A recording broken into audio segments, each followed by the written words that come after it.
বললেন গাছ কথা বলে, গাছের অনুভূতি আছে। যে করগাছা, যে ছোট ছোট চারা, বনকর্মী, চালতা, কাশ, আমরা কখনো গুরুত্ব দিই না। বিভূতিভূষণের উপন্যাসে, ছোট গল্পে কি জীবন্ত, এগুলো যেন আমাদের সঙ্গে আত্মীয়তার বন্ধনে আবদ্ধ। আমরা যেন তাদের বন্ধু, তাদের মিত্র। 1 নভেম্বর আমাদের জীবনে দুঃখের দিন, আনন্দেরও দিন। আনন্দের দিন বলবো, বিশ্ববিদ্যালয় স্থাপন হয়েছে কল্যাণীতে 1 নভেম্বর। দুঃখের দিন, আমরা হারিয়েছি বিশ্ব সাহিত্যের 2 প্রাজ্ঞ লেখক, জর্জ বার্নার্ড শ এবং বিভূতিভূষণ বন্দ্যোপাধ্যায়কে। আমরা প্রথমেই শুনেছি পরলোক তত্ত্বে বিশ্বাসী ছিলেন বিভূতিভূষণ। শুনেছি তার মানবিকতার কথা। সপ্তাহের একদিন নুন ভাত খেতেন। কিন্তু এটাও তারাদাসবাবু লিখেছেন যে বিভূতিভূষণের বাবা মহানন্দ বন্দ্যোপাধ্যায় যখন অসুস্থ, ছেলের কাছে আঙুর খেতে চেয়েছিলেন, তখন গ্রাম্য জীবনে আঙুর খুবই দুষ্প্রাপ্য ছিল, দুর্মূল্য ছিল, বাবাকে দিতে পারেননি। তাই জন্যে সারা জীবন আঙুর খাননি। কতটা মাটির সঙ্গে, স্নেহ মায়ামমতার সঙ্গে একজন লেখক যদি মিশে থাকেন, তবে তার বাস্তব জীবন, সাহিত্য ক্ষেত্রে এইরকম সুর শুনতে পাই। তাই তো পথের পাঁচালীর অপু, দুর্গা, সর্বজয়া পরিবার আমাদের পরিবারেরই একজন। আবার একটা কথা বলবো, সেই কথা সেই 1 নভেম্বরেরই কথা। বিভূতিভূষণ ভালোবাসতেন তার গ্রামের বাড়ি এবং ঘাটশিলাকে। তো ঘাটশিলায় একসময় বেড়াতে বেড়াতে তিনি চলে গিয়েছিলেন বনের মধ্যে। সঙ্গে ছিল তার কিছু বন্ধু বান্ধব। তিনি দূর থেকে দেখতে পাচ্ছেন একটি আলো জ্বলছে। অবাক হয়ে অনুভব করলেন এইরকম বনের মধ্যে আলো কেন। এগিয়ে গেলেন অনেক জনের সঙ্গে, কারণ তিনি তো দেবগান লিখেছেন। পরলোক তত্ত্বে বিশ্বাসী নির্ভীক মানুষ সেই বনের মধ্যে সকলের সঙ্গে গেলেন। যাওয়ার পরে লক্ষ্য করলেন একটা মৃতদেহ শায়িত, পাশে আলো জ্বলছে, একটা প্রদীপ জ্বলছে এবং তাকে দাহ করবার জন্য প্রয়োজনীয় উপাচার। কিছুক্ষণ পরেই হঠাৎ হাওয়া যখন বিভূতিভূষণের মুখ থেকে, সেই মৃতদেহের মুখ থেকে কাপড় সরিয়ে নিল, বিভূতিভূষণ চিৎকার করে উঠলেন। তারপরে সঙ্গী সাথীদের বলেছিলেন কল্যাণীকে না বলতে, কারণ পরে জানা গেল তিনি দেখেছিলেন সেই মৃতদেহটা শুয়েছিল আসলে সম্ভবত বিভূতিভূষণেরই মুখ। পরবর্তীকালে বিশ্ব সাহিত্যের একজন গেটের আমরা এই তত্ত্ব বা এই নিজের মরা মুখ দেখার প্রসঙ্গ পেয়েছিলাম। বিভূতিভূষণ মারা গেছেন, কিন্তু আমাদের মধ্যে চিরদিন রয়ে গেছেন তার উপন্যাস, তার গল্প, তার সাহিত্যের মধ্যে দিয়ে। আমরা তার সাহিত্যে ভর করে সামনে এগিয়ে যাই, কিন্তু তারাদাসবাবু তার কাঁধে ভর করে এগিয়ে গেছেন। তিনি তো বলেইছেন, যখন বনগাঁর গোপালনগরের বাড়িতে যে সিমেন্টের শোয়ানো চেয়ারটা আছে, তিনি বসে বসে লিখতেন। আর অল্প বয়সী তারাদাসবাবু তার বাবার সামনে আলু পাতা ছিঁড়ে বলতেন, বাবা তুই আলু পাতা খা। বাবা তখন ছেলের মুখের দিকে তাকিয়ে অভিনয়ের ভঙ্গিতে এরকম এরকম করে খেতেন। তারাদাস লিখেছেন, এই বাবা আমাকে নক্ষত্র চিনিয়েছেন রাতের বেলা। এই বাবা আমাকে কাঁধে করে ইছামতিতে নিয়ে গেছেন। ইছামতি বড্ড ভালো নদী, তাই তিনি ইছামতিকে নিয়ে একটা আস্ত উপন্যাসই লিখে ফেললেন। এই বিভূতিভূষণ মারা গেলেন, থাকলেন আমাদের সঙ্গে। সত্যজিৎ রায় পথের পাঁচালী করলেন, সত্যজিৎ রায় অপরাজিত করলেন, অপুর সংসার করলেন, অশনি সংকেত করলেন। সত্যজিৎ রায় কি সত্যজিৎ রায় হতে পারতেন যদি বিভূতিভূষণ না থাকতেন? তাই মারা যাবার পরে সুনীতি কুমার চট্টোপাধ্যায় বলেছিলেন তার স্ত্রী রমা বন্দ্যোপাধ্যায়কে, বৌমা, আমি নিশ্চিত করে বলছি, ও যদি একালে জন্মগ্রহণ না করে 2500 বছর আগে জন্মগ্রহণ করতেন, তাহলে উনি গল্প উপন্যাস লিখতেন না, লিখতেন বেদ উপনিষদ। আমরা তো তাঁর সাহিত্যের মধ্যে দিয়ে বেদ উপনিষদেরই স্পর্শ পাচ্ছি। সকলকে আন্তরিক ধন্যবাদ জানিয়ে আমার বক্তব্য শেষ করছি। এখন এই পর্বের শেষ এবং তার আগে সমাপ্তি সঙ্গীত আছে আমাদের বিভাগীয় ছাত্রছাত্রীদের, তাদেরকে আসতে বলছি।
আমাদের প্রথম পর্বের অনুষ্ঠান শেষ হলো, আর মিনিট 5-এর মধ্যেই আমাদের দ্বিতীয় পর্বের অনুষ্ঠান অশনি সংকেত শুরু হবে।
কথাটি মনে রেখো, তোমাদের এই হাসি খেলায় এই কথাটি মনে রেখো, তোমাদের এই হাসি খেলায় এই কথাটি মনে রেখো।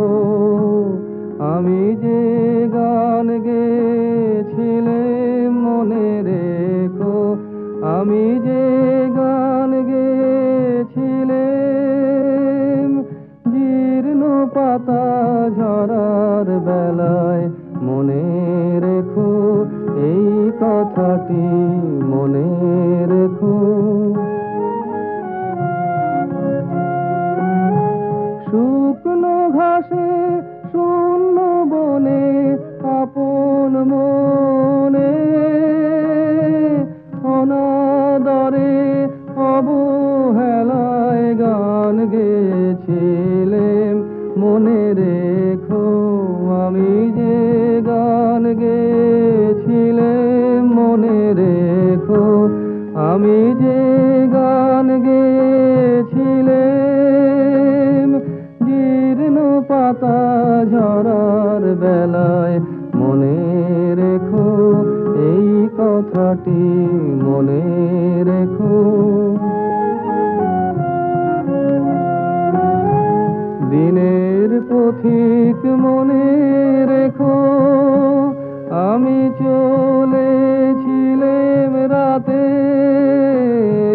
সন্ধ্যা প্রদীপ নিয়ে হাতে।